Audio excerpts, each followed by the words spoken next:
Hi everyone, good morning. আমি আজকে সকাল সকাল চলে এসেছি খাবার নিয়ে নিজের ঘরে, কারণ আজকে সমস্ত কাজ সকাল সকাল হয়ে গেছে আর আর রোদ্দুরটা প্রচুর উঠেছে। তাই ভেবেছি সকালে দেরি করব না, সমস্ত কাজ সেরে নেব গরম পড়ার পড়তে পড়তেই। রোদ্দুর উঠলে আর কিচ্ছু কাজ করা যায় না, তাই সকালবেলা সমস্ত কাজ সেরে নিজের জন্যে ব্রেকফাস্ট নিয়ে চলে এসেছি। আজকে রয়েছে ব্রেকফাস্টে একটু আলুর দমটা একটু ঝোলঝোল মতন, আর রয়েছে একটা রুটি, আর রয়েছে একটা পোচটা আমি দুদিকেই সেকি, তাই জন্যে আমার ওরকম লাগলো, আর একটু পেঁয়াজ দিয়ে দিই, বেশ টেস্টি লাগে কিন্তু। তারপরেই সকালবেলা একটা ফোনে এসেছে কি পার্সেল।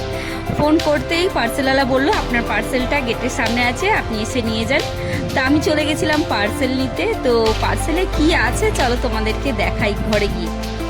তো চলে এসেছি ঘরে, আর ঘরে পার্সেল নিয়ে চলে এসেছি। হয়তো অনেকেই বুঝতে পারছো কি হতে পারে, গেস করতে পারো কি হতে পারে। চলো আমি বলে দিই, কি করে বলবে তোমরা না দেখালে। তো আমি কিছুদিন ধরে গরমকালে জল খাচ্ছি গ্লাসের মাপটা বুঝতে পারছি না কতটা করে জল খাচ্ছি, তাই জন্যে আমি একটা ওয়াটার বোতল অর্ডার করেছি মিশো থেকে। আর এটা ভীষণ ট্রেন্ডিং চলছে, অনেক দিন ধরেই চলছে, বাট এইটা আমার কাছে একটু নতুন মতো লাগলো, আর আমার কাছে এটা নেইও তাছাড়া।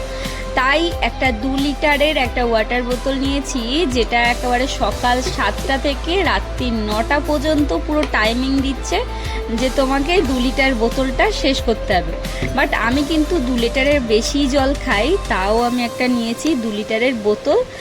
আর এর সাথে রয়েছে একটা পাইপ, কেননা তুমি চুমুক দিয়ে জল খেতে হয়, তাই চুমুক দিয়ে গ্লাসে জল খেতে খেতে একটা এমন অভ্যাস হয়ে গেছে আমি করে জল খেতে পারি না।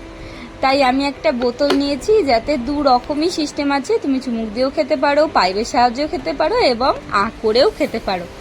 একদম বালতির মতন, দেখো বেশ সুন্দর, আর খুব একটা দামও নেয়নি। এটা দাম নিয়েছে 150 টাকা মতন, আর আমি নিয়েছি এই পিচ কালারের।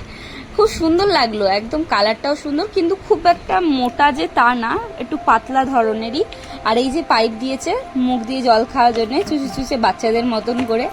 তো চলো কেমন লাগলো কমেন্টে জানিও, আর ভালো লাগলে অবশ্যই লাইক কমেন্ট করো, আর যদি তোমরা কিরকম এই বোতলগুলো ভালো হয় কিনা সেটাও কমেন্টে জানিও।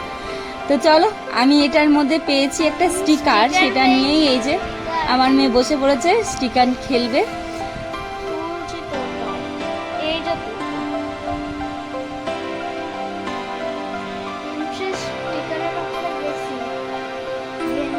আমি ঘেমে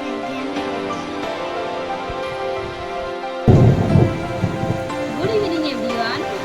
এখন বাজে প্রায় 1:30, আর একটা সুখবর নিয়ে আমি এসেছি। সুখবর হলো এটাই, দীর্ঘ 1 মাস ধরে মনে হচ্ছিল আমাদেরকে পাউরুটি আর মানে মাখন দিয়ে সেকছিল, মাখন ছাড়াই সেকছিল রোদ্দুরে গরমে।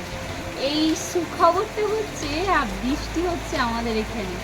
প্রায় রাত্রিরে ঝিরিঝিরি বৃষ্টি হয় আর থেমে যায়, আর গুমো গরম। এই গুমো গরম থেকে বাঁচতে জানলা দরজা খুলে ঘুমিয়েও শান্তি হতো না। রাত্রিরে ঘুমাতে ঘুমাতে প্রায় 1টা-2টা বেজে যেত, সকালে ঘুম ভাঙতে চাইতো। আজকে দীর্ঘদিন পরে একটা সুখবর হচ্ছে, এইটা বৃষ্টিটা এত সুন্দর হচ্ছে, পুরো ঘর ঠান্ডা হয়ে আছে। আর ঠান্ডায় আমি বসেছি এখন জানলার সামনে, বৃষ্টির একটা ঝাপটা আসছে আর ভাত খাচ্ছি। এতটাই অপূর্ব শান্তি লাগছে, ধারণার বাইরে। বলো তো, এরকম বৃষ্টির ঝাপটায় কেরম ভাত খায়? আমি খাই। আমার এতটাই অসুস্থ বোধ হতো, মানে আমি শরীর খারাপ হয়ে যাচ্ছিল আমার, যার কারণে আমি এই ভিডিওটা না করলেই নয়, তাই ভিডিওটা তোমাদের সাথে শেয়ার করছি। আর আমি সাক্ষী রাখছি যে এরকম শান্তিটা কোথায় পাবো, কোথায় গেলাম শান্তি পাচ্ছিলাম না, জাস্ট এখানে শান্তিটা পেলাম। চলো এনজয় করি, এই বৃষ্টিটা দেখতে দেখতে ভাত খেয়ে এনজয় করছি, আনন্দ, ঠান্ডার একটা অনুভূতির আনন্দ। চলো তোমাদের খুব দেখাই কিরকম বৃষ্টিটা ঝাপটাটা আসে, আমার মোবাইল ভিজে যাচ্ছে।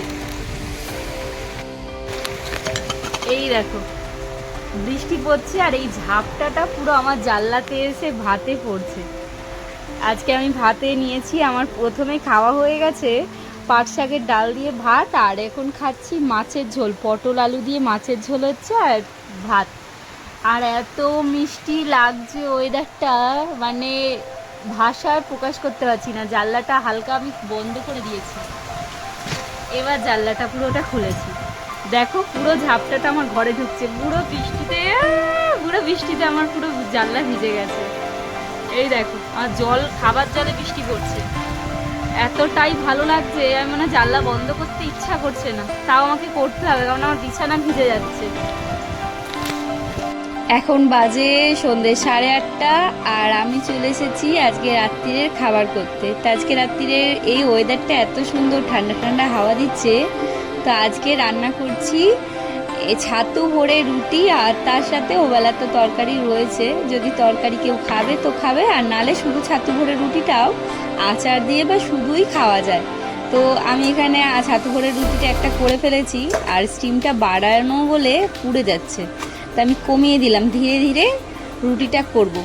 তো আগেও আমি বলেছি যে ছাতু ভরে রুটি কিভাবে করতে হয়, এখনও তাও তোমাদেরকে বলে দিচ্ছি কিভাবে করবে ছাতু ভরে রুটিটা। পেঁয়াজ, লঙ্কা, ছাতু, নুন, আচার, রসুন, আদা, কাঁচা লঙ্কা সবকে কুচি কুচি কুচি করে কেটে আচারের সাথে মেখে নুন দিয়ে তারপরে ওটাকে ভালো করে একটা সেই যেমনি আলুর আটা মাখে যেরকম জল ছাড়া সেরকম শুকনো শুকনো করে মাখতে হবে।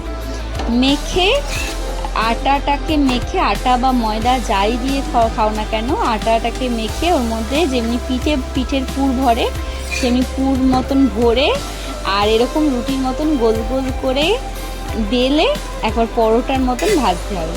তো একদম সিম্পলি, খুব একটা আহামরি খাটনি নেই। তো কেমন লাগলো আজকের ভিডিওটা কমেন্টে অবশ্যই জানাবে।